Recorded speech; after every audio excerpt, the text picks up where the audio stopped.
श्री सीताराम।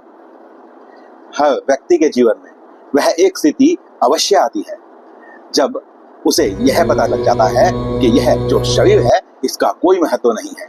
इसे ना सर्दी लगती है, ना गर्मी लगती है, ना इसमें कोई इच्छा होती है, ना यह कुछ पाना चाहता है, ना यह कुछ त्याग ही कर सकता है। यह किसी से कोई द्वेष भी नहीं करता, किसी से कोई राग भी नहीं करता, कोई इसका अतिशय प्रिय नहीं है, संसार से इसका कोई संबंध नहीं है। ऐसी स्थिति हर मनुष्य के जीवन में आती है, परंतु यह जो स्थिति है यह दंड के रूप में आती है, क्योंकि अटल सत्य मृत्यु जो है वह सभी जीवों को जिन्होंने जन्म लिया है उन्हें प्राप्त होगी ही होगी।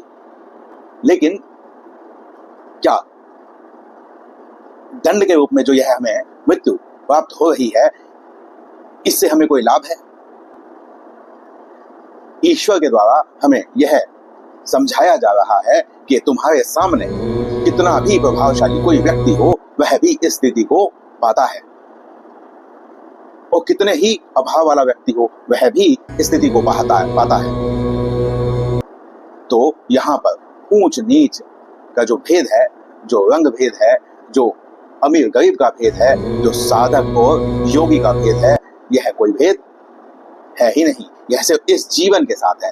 तो हमें इस जीवन को, इस अटल सत्य को पाना है, परंतु जीते जी अपने कर्मों से, ऐसा नहीं कि दंड के रूप में हमें यह दिया जाए।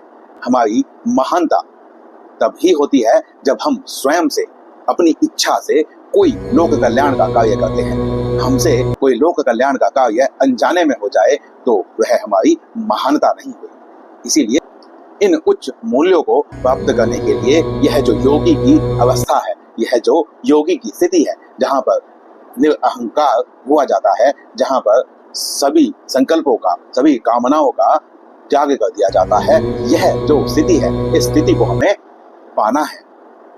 मरने पर हमने इस स्थिति को प्राप्त किया तो वह उसी प्रकार से होगा जिस प्रकार से एक तलवार है, उस तलवार का प्रयोग कोई किसी की हत्या करने के लिए कर सकता है, या स्वयं की आत्मरक्षा करने के लिए कर सकता है, धर्म की रक्षा करने के लिए कर सकता है, परंतु इसमें तलवार का कोई महत्व नहीं है।